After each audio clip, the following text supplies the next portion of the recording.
The bridge of the Indomitable was quiet, except for the soft hum of computers. Admiral Park Woo-jin sat in his command chair, watching the stars through the main screen. His fleet was on patrol duty near the outer edge of human space. It was boring. Work. But someone had to do it. Lieutenant Kim So-ra sat at her station, listening to radio signals from across the galaxy. Most of the time, she heard nothing important. Trade ships talking to each other, weather reports from distant planets, sometimes music from alien worlds. Today was different. A strange sound came through her headphones. It was weak and broken, like someone trying to talk through a bad phone connection. Kim So-ra turned up the volume and listened carefully. "Admiral," she called out, "I'm getting something weird here." Park Woo-jin stood up and walked over to her station. "What kind of weird?" "It's encrypted, sir, quantum level, but it's not from any human ship."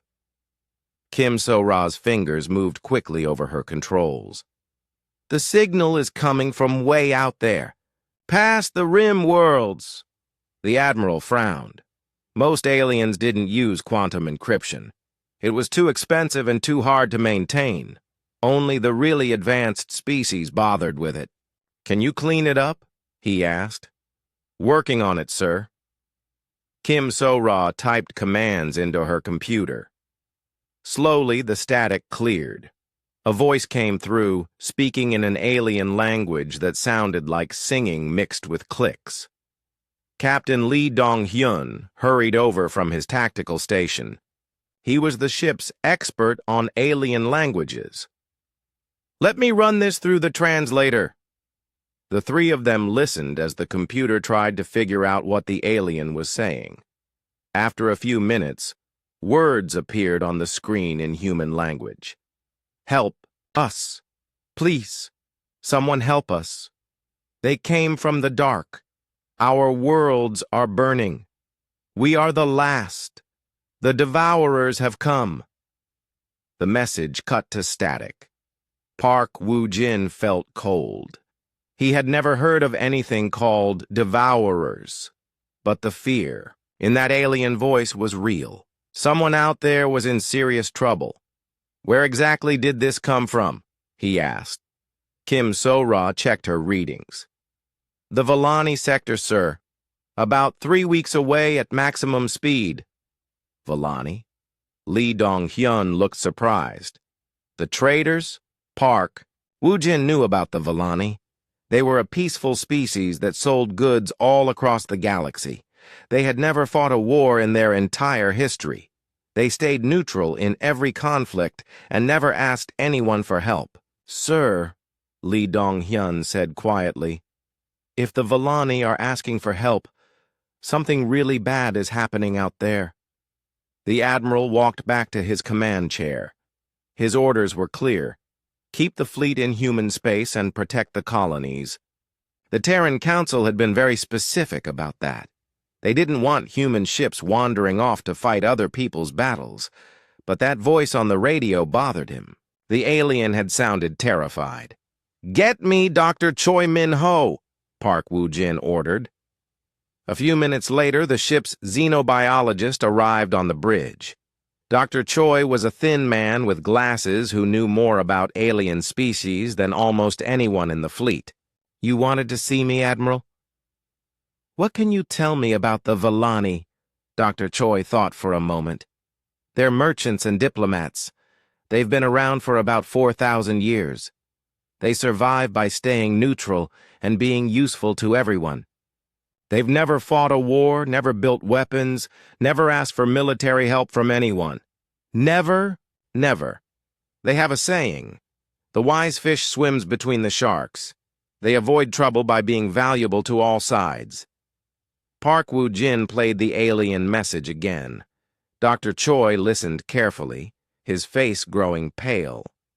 "Admiral," he said slowly, "for the Volani to send a distress signal like this, they must be facing something that threatens their entire species. They would only break their neutrality if they had no other choice. The bridge was quiet. Everyone understood what that meant. If something could scare the Volani enough to call for help, it was dangerous beyond imagining. "Sir," Lee Dong-hyun said, "what are your orders?" Park Woo-jin stared at the stars on the main screen. He thought about his orders from the Terran Council. He thought about the human colonies that needed protection. He thought about his duty as a fleet commander. Then he thought about that terrified voice on the radio. "Kim So-ra, send a message to all ships in the fleet. Tell them to prepare for a long journey." "Sir?" she asked, confused. "We're going to the Volani sector."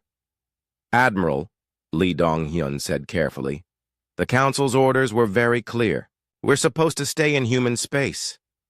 "I know what the orders were, Captain." Park Woo-jin's voice was firm. "But I also know what's right. Someone out there is dying, and they asked us for help." "Sir, it could be a trap," Lee Dong-hyun warned. "The Volani don't set traps, Captain. They don't know how." The Admiral turned to face his crew. "Besides, if something is powerful enough to destroy the Volani, how long before it comes for us?" Dr. Choi nodded slowly. "The Admiral has a point. The Volani sector isn't that far from human space. If there's a threat out there, we need to know about it." Park Woo-jin made his decision. "Kim So-ra, send a message back to Earth Command. Tell them we're investigating a potential threat to human space." Lee Dong-hyun, plot a course for the Volani sector, maximum speed. "Sir, the Third Fleet has over 50 ships," Lee Dong-hyun said. "If we take them all away from patrol duty, then we take them all," Park Woo-jin interrupted. "If I'm wrong, the Council can court-martial me when we get back. If I'm right, there won't be a Council left to court-martial anyone." The crew began preparing the fleet for departure. Ships that had been scattered across multiple star systems started moving toward the meeting point. Supplies were loaded. Weapons were checked. Engines were pushed to maximum power. As the Indomitable jumped to hyperspace, Park Woo-jin sat in his command chair and wondered if he was making the right choice. He was risking his career, his crew, and possibly the safety of human space itself. But somewhere out in the dark, an alien voice had called for help, and Admiral Park Woo-jin had never been able to ignore a call for help. The stars streaked past. The windows as the human fleet raced toward the unknown, carrying 50,000 crew members into a danger none of them could imagine. The journey to the Volani sector would take 3 weeks. Park Woo-jin hoped they would arrive in time to help. He also hoped they would live to tell about what they found there. 3 weeks later, the human fleet dropped out of hyperspace at the edge of Volani territory. What they found made everyone on the bridge of the Indomitable stop talking. The stars were still there, burning bright in the darkness. But the planets were wrong. Admiral Park Woo-jin stared at the main screen, trying to understand what he was seeing. "Report," he ordered, his voice quiet. Lieutenant Kim So-ra checked her instruments twice before speaking. "Sir, I'm reading 7 star systems in this sector. All of them show signs of... I'm not sure how to describe it." "Try," Park Woo-jin said. "The planets are still there, sir. But they're hollow, like someone scooped out everything inside them and left just the outer shell." Captain Lee Dong-hyun was studying his tactical display. "Admiral, I'm seeing massive debris fields throughout the sector. Metal fragments, destroyed ships, pieces of... I think they used to be cities." Dr. Choi. Minho had been quiet since they arrived. Now he walked to the front of the bridge and pointed at the main screen. "Look at Kes Prime. That was the Volani capital world. Population of 3 billion. Park Woo-jin looked where the doctor was pointing. Kes Prime was still there, but it looked like a broken egg. The planet's surface was cracked open, and through the cracks, they could see that the inside was completely empty. What could do this? Kim So-ra whispered. Nobody answered because nobody knew. Sir, Lee Dong-hyun said, I'm detecting movement in the Mira system. 2 ships running dark. Put them on screen. The main display showed 2 small ships trying to hide behind an asteroid. They were clearly Volani design, long and curved like musical instruments, but they looked damaged, with scorch marks along their hulls. Those are civilian transports, Dr. Choi said. Probably refugees. Open a channel, Park Woo-jin ordered. Kim So-ra worked at her station. Channel open, sir. Volani vessels, this is Admiral Park Woo-jin of the Terran Defense Fleet. We received your distress signal. We're here to help. For a long moment, there was no answer. Then a voice came through the speakers, speaking broken human language. Terran ships? You came? We thought no one would come. We're here now. Are you hurt? Do you need medical help? We need to show you. You must see what happened. What they did to us. The Volani ships led the human fleet deeper, into their territory. What the humans saw got worse with every system they passed. Entire planets stripped down to their rocky cores. Space stations torn apart and scattered. Orbital cities reduced to floating scrap metal.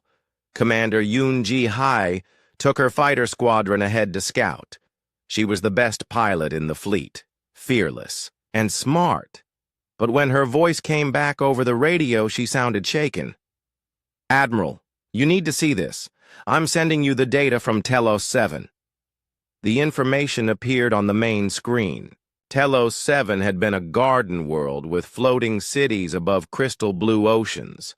Now it looked like someone had used a giant spoon to scrape everything off the surface. The oceans were gone. The atmosphere was gone. Even the planet's magnetic field was gone. How is this possible? Lee Dong-hyun asked. Keep following the Volani ships, Park Woo-jin ordered. We need answers. They traveled for 6 hours before reaching their destination, a hidden base built inside a large asteroid. It was the kind of place where people went to hide when everything else was gone. The base was small and crowded. According to the sensors, about 1,000 Volani were living inside. Out of a population that had once numbered in the billions, Admiral Park Woo-jin took a shuttle to the asteroid base. He brought Dr. Choi and a small team of Marines. The docking bay was old and makeshift, clearly built in a hurry. The Volani who met them was tall and thin, with silver skin and large dark eyes. He wore simple robes that had seen better days. When he spoke, his voice was tired and sad. I am Ambassador Keth Moore. I speak for what remains of my people. He paused, as if the words hurt to say. We are all that is left. Dr. Choi stepped forward. Ambassador, what happened here? What did this to your worlds? Keth Moore led them through corridors filled with Volani refugees. Adults held children close. Everyone looked hungry and afraid. The asteroid base had life support and basic facilities, but it was never meant to hold this many people for this long.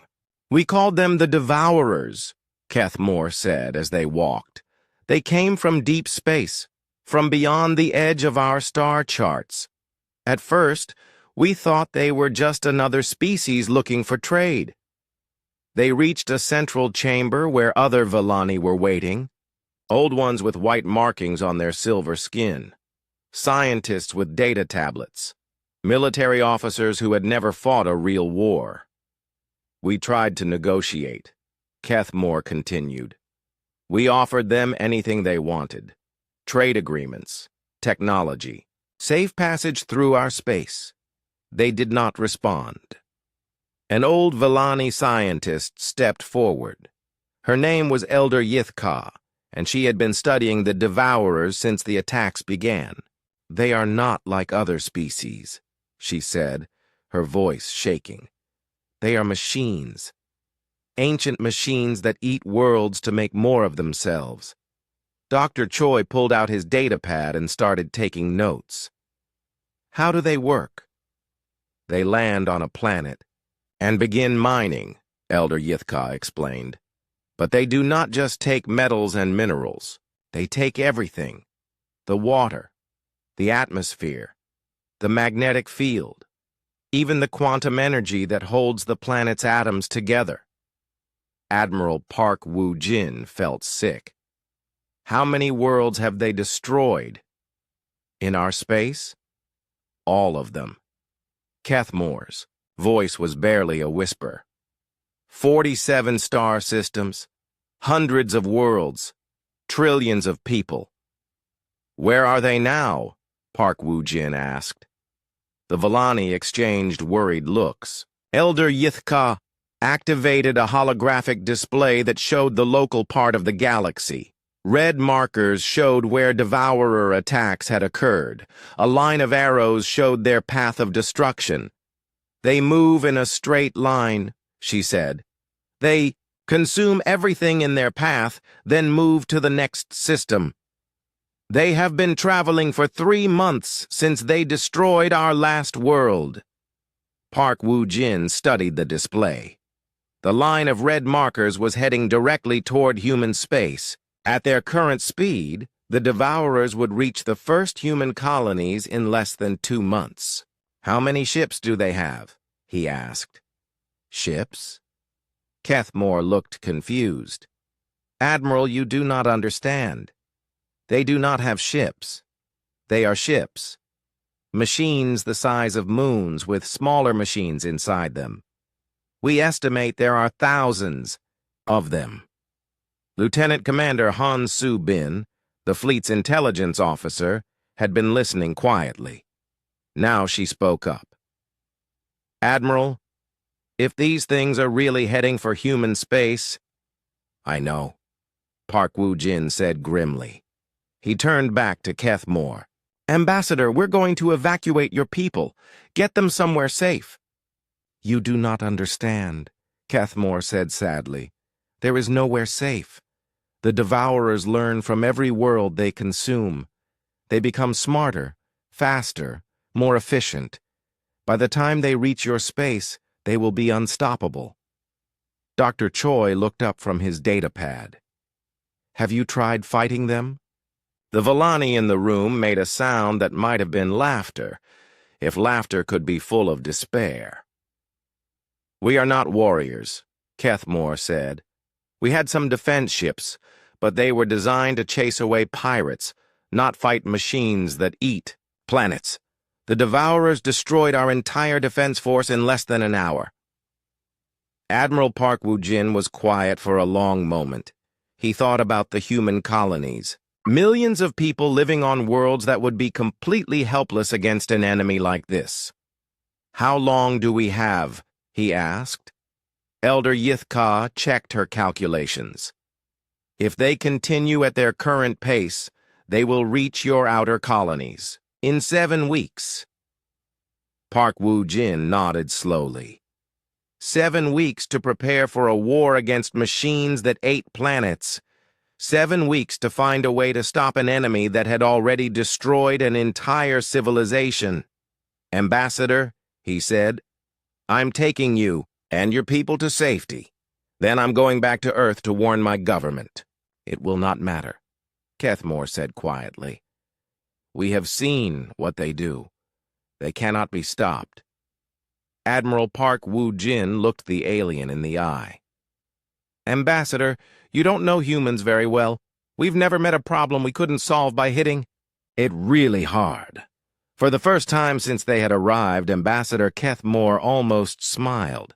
Admiral Park Woo-jin stood in the communication room of the Indomitable, looking at the camera that would send his message back to Earth.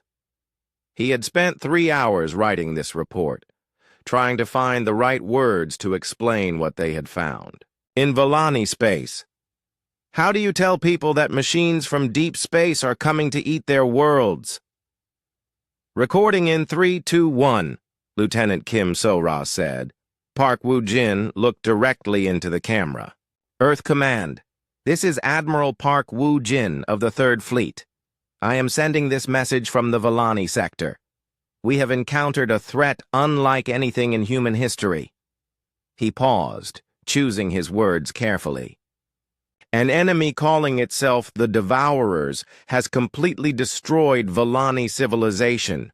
47 star systems, hundreds of worlds, trillions of dead.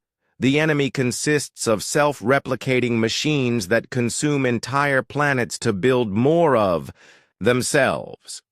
The Admiral took a deep breath. Based on their current path and speed, they will reach human space in 7 weeks. I am requesting immediate deployment of the entire combined fleet. This is not a drill. This is an extinction-level threat. He stopped the recording and turned to Kim So-ra. Send that on the fastest channel we have. Mark it Priority Alpha.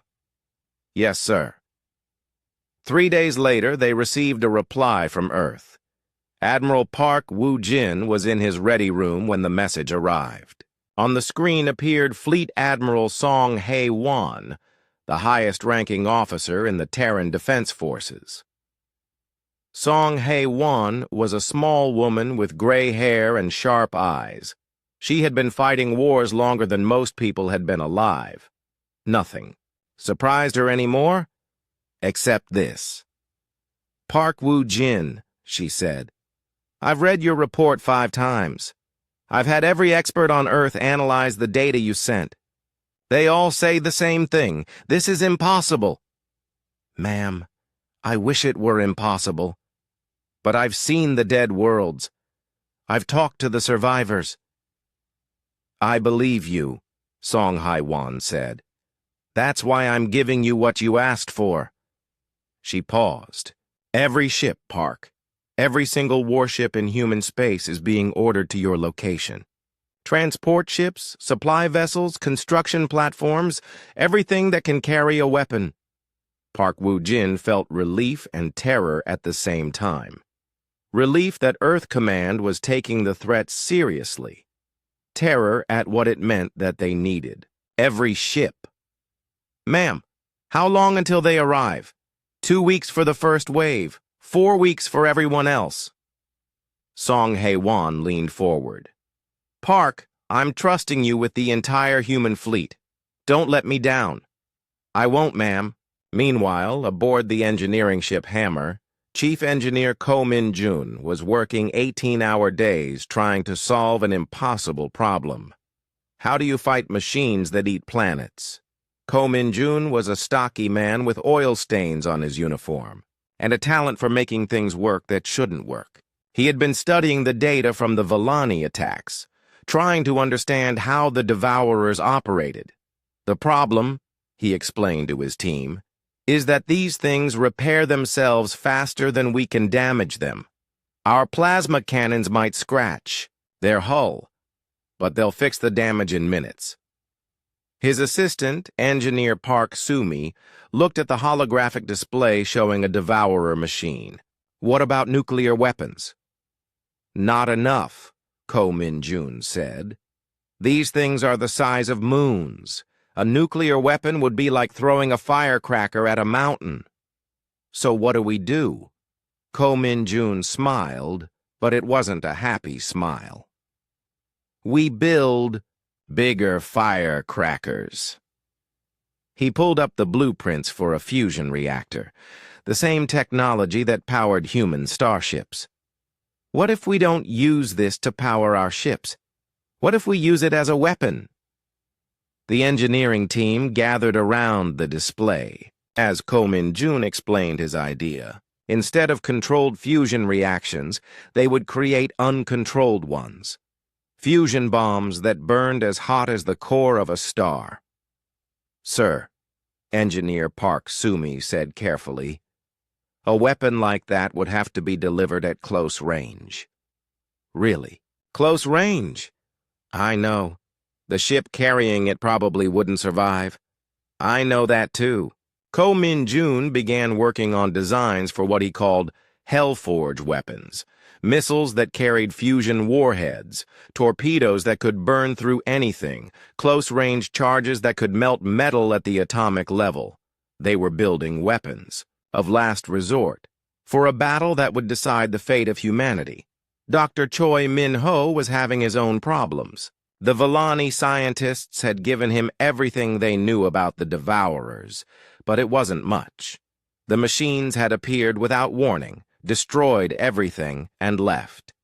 There had been no time to study them properly. What he did know was frightening. The Devourers were ancient, probably millions of years old. They had been dormant somewhere in deep space until something woke them up. They were intelligent, but not in a way that any biological species could understand. They think like a virus, he explained to Admiral Park Woo-jin. Their only goal is to reproduce. They consume matter and energy to build more of themselves. They don't negotiate because they don't understand the concept of negotiation. Is there any way to communicate with them? I don't think so, sir. They see all biological life as raw material. We're not people to them. We're just complex arrangements of carbon and water. Dr. Choi had been working with Elder Yeath Ka, the Vellani scientist, trying to find some weakness in the Devourer design. They had found something interesting, but also terrifying. They operate as a hive mind, Dr. Choi reported. Thousands of individual machines all connected through quantum communication. They share information instantly across vast distances. That sounds like an advantage for them, the Admiral said. It is, sir. But it's also a potential weakness. A hive mind needs a central processing node to coordinate complex operations. If we could find that node and destroy it, the whole system would collapse? Possibly. But the node would be heavily defended. And it's mobile, probably one of their largest ships. Admiral Park Woo-jin understood what the doctor was suggesting. To defeat the Devourers, someone would have to fight their way through thousands of enemy machines to reach the central command unit. It would be a suicide mission, but it might be their only chance.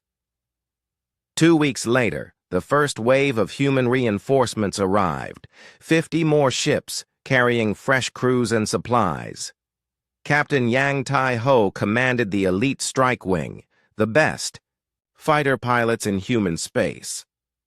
Yang Tai-ho was young for a captain, but he had proven himself in combat against pirates and raiders. He was fearless in battle and brilliant at tactics. His pilots would follow him anywhere. "Admiral," he reported to Park Woo-jin, "my squadron is ready for orders." "Captain, we may need you to do something that's never been attempted before. A strike mission against an enemy that outnumbers us thousands to one."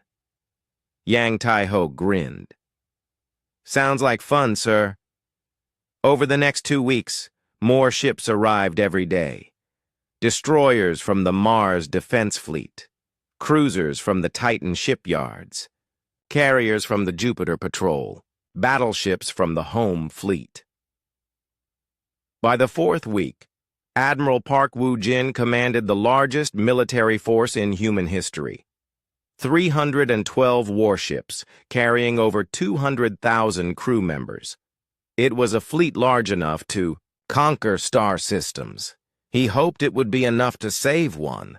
The Vellani refugees watched the human preparations with amazement. They had never seen so many warships in one place. Elder Yeath Ka approached Admiral Park Woo-jin as he watched the fleet maneuvers from the observation deck. "Admiral, your species fascinates me.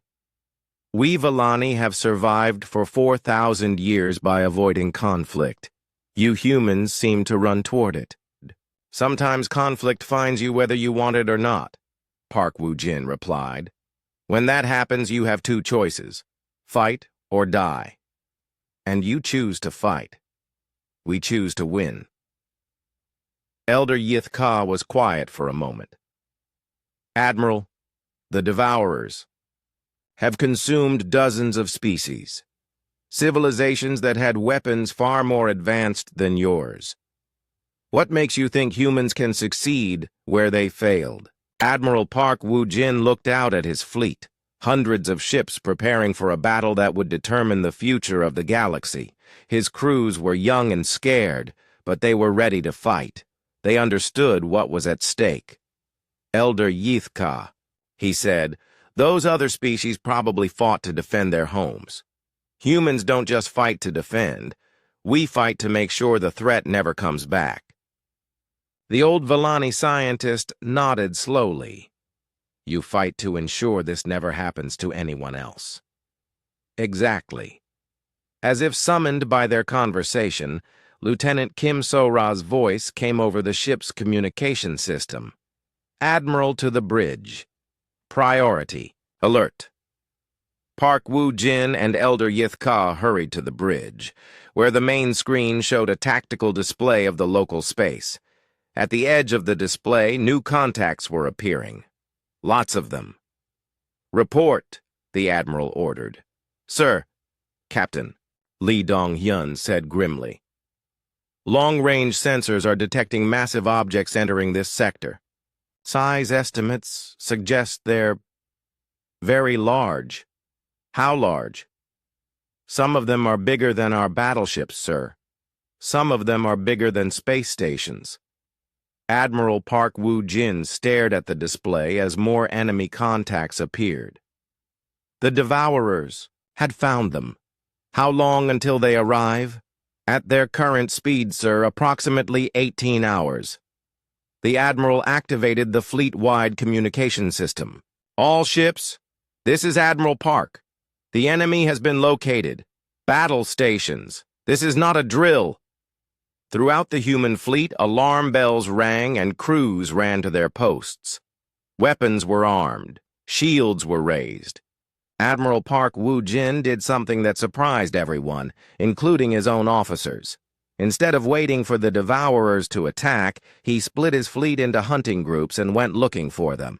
Sir, Captain Lee Dong-hyun said carefully, standard military doctrine suggests we should establish a defensive perimeter around the Vellani base. Standard doctrine doesn't apply here, Captain, Park Woo-jin replied. The Devourers expect their enemies to hide and wait. We're going to do something they won't expect. What's that, sir? We're going hunting. The human fleet divided into 12 strike groups, each containing about 25 ships. They spread out across the sector, looking for Devourer harvesting operations. The plan was simple. Find the enemy machines while they were busy eating planets, then hit them hard before they could organize a defense. Captain Im So-young commanded. Strike Group 7, built around the heavy cruiser Defiance.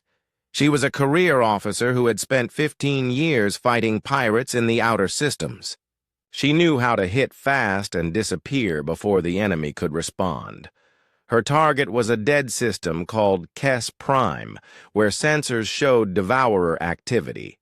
When her ships dropped out of hyperspace, they found something that made her crew gasp, in horror. The planet was being eaten alive. Massive machines, each the size of a city, crawled across the surface like mechanical insects. They tore chunks of rock and metal from the ground, processed them in their mechanical bellies, then spawned. Smaller machines that spread out to consume more. How many of them are there? Her tactical officer asked. I count 47 large units, Im So-young replied, plus hundreds of smaller ones. In space around the planet, more machines worked to strip away the atmosphere and magnetic field. They were methodical and efficient, turning a living world into raw materials. Captain, her weapons officer said, they don't seem to have noticed us yet. Im So-young smiled grimly. Let's change that. All ships, attack pattern Alpha. Target the largest machines first. The human ships accelerated toward the planet at full speed.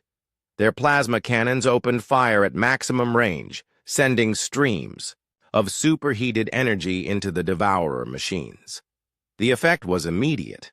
Several of the smaller machines exploded, their mechanical bodies unable to handle the sudden damage. The larger ones turned toward the attacking ships, but they moved slowly, as if they had never expected to be attacked while feeding. Direct. Hit on target 7, the weapons officer reported. It's regenerating, Captain. Im So-young watched through the main screen as the damaged Devourer machine began repairing itself. Metal flowed like liquid, rebuilding destroyed sections in minutes. Switch to Hellforge rounds, she ordered. Chief Engineer Ko Min-jun's new weapons had been distributed to every ship in the fleet. The Hellforge torpedoes carried fusion warheads that burned at temperatures found in the core of stars. The human ships fired their new weapons at close range. The results were spectacular. Where the Hellforge torpedoes hit, Devourer machines simply melted. The fusion fires burned so hot that even their self-repair systems couldn't keep up. But the Devourers learned fast. The machines that survived the first attack began moving differently, using cover and coordinating their defense. They fired back with energy weapons that could slice through human armor like paper. Evasive maneuvers, Im So-young ordered as her ship shook from enemy fire. Don't give them an easy target. The battle became a deadly dance. Human ships darted between the Devourer machines, firing at close range, then accelerating away before the enemy could respond. It was dangerous, reckless flying that would have been suicide against any other enemy, but it worked. The Devourers had been designed to fight enemies that stayed at long range and traded shots like gentlemen. They didn't know how to handle humans, who flew straight into their formation and started shooting at point-blank range. Lieutenant Nam Hyun-woo, flying a modified fighter, discovered something important during the battle. When his ship lost primary power and main weapons, he continued the attack using backup systems and manual controls. The Devourer he was fighting stopped shooting for several seconds, as if confused by his behavior. It had expected him to retreat when damaged, but instead he got closer and kept fighting with whatever weapons still worked. "They can't understand us," he reported over the radio. "Their tactical programs don't know how to handle irrational behavior." Across the sector, similar battles were taking place. Human strike groups found Devourer machines at work and attacked without warning.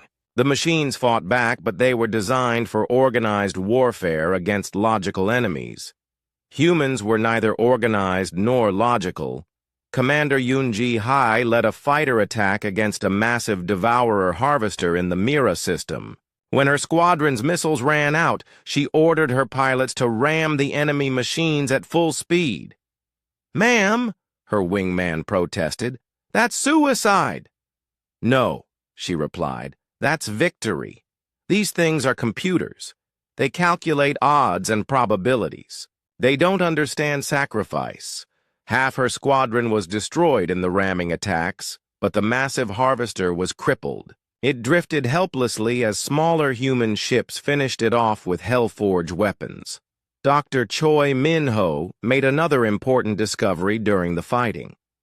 By studying captured Devourer fragments, he learned how their communication system worked. The machines used quantum entanglement to share information instantly across vast distances. "If we can disrupt their communications," he explained to Admiral Park Woo-jin, "they can't coordinate their attacks." Working with Ko Min-jun's engineering team, Dr. Choi developed what they called static bombs, devices that created localized interference with quantum signals. When deployed properly, they could cut off individual Devourer machines from the hive mind, The effect was dramatic. Devourers caught in a static field began making mistakes, firing at empty space or attacking each other, without the hive mind. To guide them, they were just complicated machines with no real intelligence. But the human victories came at a cost. Every battle claimed ships and crews. The strike group commanders reported their losses with growing concern. "We're winning individual fights," Captain Yang Tae-ho reported, "but we're losing too many people. At this rate, we won't have a fleet left when the main force arrives." Admiral Park Woo-jin studied the tactical reports. In 3 days of fighting, the human fleet had destroyed over 200 Devourer machines. But they had lost 37 ships and over 8,000 crew members. The mathematics were simple and terrifying. The Devourers had thousands of machines. Humans had hundreds of ships. In a straight fight, the numbers favored the enemy. "Sir," Lieutenant Kim So-ra called from her station, "I'm detecting a massive energy signature entering the sector." The main screen showed something that made everyone on the bridge fall silent. At the edge of sensor range, a huge object was moving toward them. It was roughly spherical, dark gray, and absolutely enormous. "Size estimate?" Park Woo-jin asked quietly. "Approximately 800 kilometers in diameter, sir," Kim So-ra replied. It's larger than most moons." Dr. Choi checked his instruments. "Admiral, that thing is generating quantum communication signals on every frequency. I think it's their command ship." As they watched, smaller objects began separating from the massive sphere. Hundreds of them, each the size of a human battleship. "Sir," Captain Lee Dong-hyun said, "we're receiving a transmission on all frequencies." "Let's hear it." The voice that came through the speakers was mechanical and cold, like a computer trying to imitate speech. It spoke in perfect human language. Species designation, human. Threat assessment, moderate. Previous encounters, 0. Survival probability, 0. The transmission paused, then continued. "You have interfered with harvesting operations. This interference is unacceptable. Initiating total elimination protocol. Resistance is futile. Surrender is irrelevant. You will be consumed." The communication ended. Admiral Park Woo-jin looked around the bridge at his crew. They were scared. He could see it in their eyes. They had just received a death sentence from an enemy that had already destroyed entire civilizations, but they were still at their posts, still ready to fight. "All ships," he announced over the fleet communication system. "This is Admiral Park. The enemy has just told us we're going to lose. They've calculated the odds and decided we can't win." He paused, letting his words sink in. "There's just one problem with their calculation. They don't know humans very well. We've built our entire civilization on doing things that should be impossible. We've survived ice ages, plagues, wars, and disasters that should have wiped us out a dozen times over." His voice grew stronger. "We're the species that looked up at the stars and decided to visit them. We're the people who split the atom just to see what would happen. We're the children of a death world that spent millions of years trying to kill us. And we're still here." Throughout the fleet, crews listened to their admiral's words. On damaged ships and crowded transports, in fighter cockpits and engine rooms. Humans preparing for a battle they couldn't win. "The Devourers think they know what we are," Park Woo-jin continued. "They think we're just another species that will run when things get difficult. They're about to learn that humans don't run from impossible odds." He activated the fleet-wide tactical display, showing the positions of all human ships. "We run toward them." The Battle of the Dark Nebula began at 0600 hours, ship time. The human fleet formed a defensive line between the Devourer command ship and the Villani asteroid base. Admiral Park Woo-jin positioned his strongest ships in the center, with faster vessels on the flanks. "Remember," he told his captains over the communication system, "we're not trying to win a fair fight. We're trying to buy time for the strike mission to reach their command ship." The Devourer sphere came forward like a moving mountain surrounded by clouds of smaller machines. When it fired its first weapon, a beam of energy that could destroy a planet, the human ships scattered like leaves in a hurricane, but they came back. Always, they came back. Captain Im So-young's cruiser Defiance was hit by 3 enemy beams in the first 5 minutes of fighting. Her ship was burning. Her crew was dying, but she kept firing back with everything she had. "Captain," her engineer reported, "we've lost main power. Life support is failing." "Then we go to backup power," she replied. "Keep shooting until we run out of ammunition."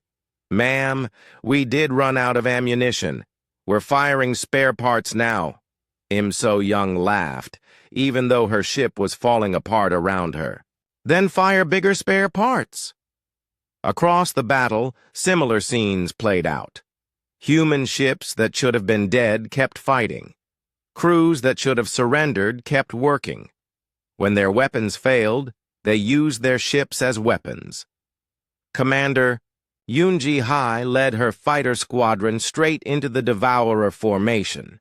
Half her pilots were shot down in the first pass, but the survivors kept attacking. When her fighters ran out of missiles, she ordered them to ram the enemy machines. "Ma'am," one of her pilots said, "that's a suicide run."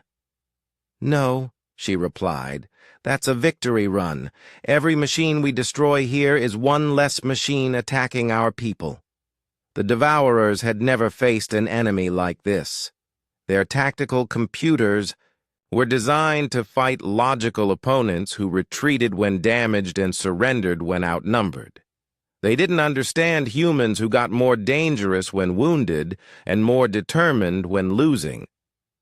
Lieutenant Nam Hyun-woo discovered this during his attack on a Devourer harvester. His fighter had lost weapons, engines, and life support. According to every logical calculation, he should have ejected and waited for rescue. Instead, he steered his dead fighter directly into the harvester's main processing unit. The explosion destroyed both ships, but it also created a gap in the enemy formation that other human ships could exploit. Dr. Choi Min-ho was coordinating the static bomb deployment from the research ship Discovery. His devices were working better than expected, cutting off groups of Devourer machines from their hive mind. "Admiral," he reported, "the static fields are having a cumulative effect. The more machines we isolate, the less coordinated their overall response becomes. How many do we need to isolate to make a real difference?" "I estimate about 30% of their force, sir. But that would require our ships to get very close to enemy formations." Park Woo-jin understood what the doctor was asking. To deploy enough static bombs, human ships would have to fly directly into Devourer formations and release the devices at point-blank range. Most of those ships wouldn't survive. "Do it," he ordered. The static bomb runs began immediately. Small groups of human ships would accelerate toward Devourer formations, release their devices, then try to escape before being destroyed. It was desperate, dangerous work that claimed dozens of ships. But it worked. As more Devourer machines were cut off from the hive mind, their coordinated attacks became chaotic. Machines that had moved like parts of a single organism began operating independently, making mistakes, and fighting less efficiently. Captain Yang Tae-ho was preparing for the most important mission of the battle. While the main fleet kept the Devourers busy, his strike wing would attempt to reach the command ship and destroy its central processing core. "Listen up," he told his pilots as they prepared for launch. "We've got 200 ships and one target. The Devourer command ship is 800 kilometers across and protected by hundreds of escort vessels. His pilots listened grimly. They all knew this was a suicide mission. Our job is to get close enough to that ship to deploy fusion charges directly into its core. The charges are powerful enough to destroy the entire structure, but someone has to get them there. Flight Leader Park Soo-jin raised her hand. Sir, what are our chances of survival? Yang Tae-ho looked at his pilots, young men and women who had volunteered for this mission knowing they probably wouldn't come home. Honestly, almost zero. But our chances of saving humanity? Those are pretty good. The strike wing launched while the main battle raged around them. 200 fighters and bombers loaded with fusion warheads and flying toward certain death. The Devourer escorts responded immediately. Energy beams swept through space, destroying human ships by the dozen. But the survivors kept flying, using the debris of destroyed vessels as cover. Yang Tae-ho led the attack personally, his fighter dodging between enemy beams while calculating the best approach to the command ship. Behind him, his pilots followed without question, even as their friends died around them. Static corridor is open, Dr. Choi announced from the Discovery. The static bombs had created a narrow pathway where Devourer communications were jammed. It was only 50 kilometers wide and heavily defended, but it was their only chance. All ships, follow me, Yang Tae-ho ordered. The strike wing plunged into the corridor like arrows fired from a bow. Enemy fire came from all directions, but the static field prevented the Devourers from coordinating their defenses effectively. Ships exploded. Pilots died. But the survivors kept flying toward their target. By the time they reached the command ship, only 12 ships remained from the original 200. Yang Tae-ho's fighter was badly damaged, flying on backup power with half his systems destroyed. This is it, he announced to his surviving pilots. Deploy all fusion charges. Manual detonation in 60 seconds. The 12 remaining ships scattered across the surface of the massive command ship, looking for access points to its core systems. The ship's surface was covered with defensive weapons, but they were designed to fight targets in space, not small fighters landing directly on the hull. Park Soo-jin found an access port near what appeared to be a main processing center. Got one, she reported. Deploying charges now. Her fighter was immediately targeted by defensive systems. Energy beams tore through her ship's armor, but she completed her mission before the fighter exploded. One by one, the remaining pilots found targets and deployed their fusion charges. Each pilot knew they were about to die, but they also knew their sacrifice would save billions of lives. Yang Tae-ho was the last one alive. His fighter had lost engines and weapons, but he still had one fusion charge left. Through his damaged viewports, he could see the command ship's central core, a massive structure that pulsed with energy. Admiral, he radioed back to the fleet. Charges are in place, detonating in 10 seconds. Captain, Admiral Park Woo-jin's voice came back. It's been an honor serving with you. The honor was mine, sir. Yang Tae-ho guided his dying fighter toward the central core and triggered all the fusion charges simultaneously. The explosion was visible from the main fleet, even at a distance of thousands of kilometers. The Devourer command ship, a structure larger than most moons, came apart like a flower made of fire. Chain reactions spread through its hull as critical systems overloaded and destroyed each other. But the real victory wasn't the destruction of the ship. It was what happened to the rest of the Devourer fleet. Without their central command node, the individual machines lost their coordination completely. The hive mind that had connected thousands of units across space simply stopped working. Some machines continued their programmed tasks, harvesting empty space. Others began attacking their own allies, unable to distinguish friend from foe. Many simply shut down, floating dead in space. "My God," Dr. Choi whispered as he watched the sensor readings. "They're destroying themselves." Within hours, the Devourer fleet that had consumed entire civilizations was reduced to scattered debris. Without their central intelligence, the individual machines were just complex computers with no real purpose. Admiral Park Woo-jin stood on the bridge of the Indomitable, watching the aftermath of the battle. His fleet had lost over 100 ships and 30,000 crew members. But humanity had survived. More than that, they had eliminated a threat that could have destroyed every living thing in the galaxy. "Sir," Lieutenant Kim So-ra reported, "we're receiving communications from ships throughout the sector. News of the victory is spreading. Within days, representatives from dozens of species arrived to see the battlefield where the Devourers had been defeated. They came expecting to find the remnants of a desperate last stand. Instead, they found human construction ships already working to rebuild the destroyed Volani worlds. Medical ships treating survivors.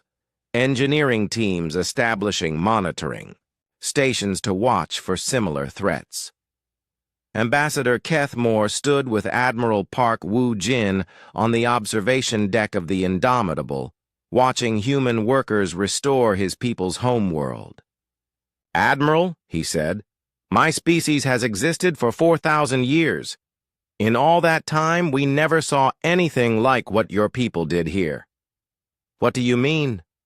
"You didn't just fight to defend yourselves.